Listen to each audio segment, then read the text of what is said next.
সাকিব ভাইয়ের মতো আমার অনেক দর্শক আছে। যখন আমাদের এই দুই আর্টিস্টের দর্শক এক হয়ে যাবে তখন তো ব্লাস্ট হবে। হলে দর্শক আসলে তো আমাদের ভালো লাগবে। ঈদ ছাড়া শাকিব খানের সিনেমায় দর্শক হলে আসছেন, আপনারা কবে এমন সরব হবেন? শাকিব খানের দর্শক দেখে আপনাদের কেমন মনে হচ্ছে?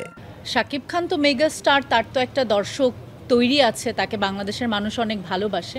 তার এক একটা সিনেমা রিলিজ হবে, নতুন নতুন দর্শক তৈরি হবে, তখন যখন আমাদের সিনেমাও আসবে, নতুন দর্শক তৈরি হলে তারাও প্রেক্ষাগৃহে আসবে। ও আচ্ছা আচ্ছা, অন্যের বাসায় ডিম পেড়ে বাচ্চা তৈরি করতে চাইছেন। সো আমার তো ভালোই লাগে। অনেক দিন পর সিনেমা রিলিজ হলো, এটা ঈদের পর। সো এটা আমাদের চলচ্চিত্রের জন্য অনেক বড় একটা সৌভাগ্যের সুসংবাদ। এবার উপমাসির একটু মিষ্টু হাসি শুনি।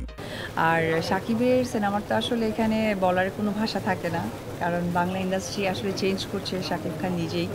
বুঝলাম, আপনার প্রাক্তন সম্পর্কে আপনি কি বলবেন?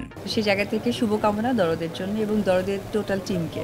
আপনি যতই প্রশংসা করেন না কেন দিদি, সাবেক ছাড়া বর্তমানে আসতে পারবেন কি?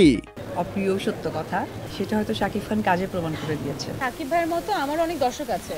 তানজিন তিশা কি পাগল হয়ে গেল নাকি? হ্যাঁ, ইটস ভেরি গুড। যখন আমাদের এই দুই আর্টিস্টের দর্শক এক হয়ে যাবে তখন তো ব্লাস্ট হবে।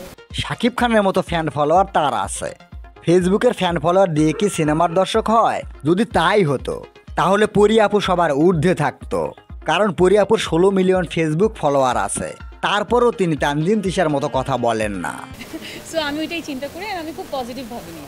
একের পর এক খাটে শুয়ে মাথা গেছে তানজিন তিশার।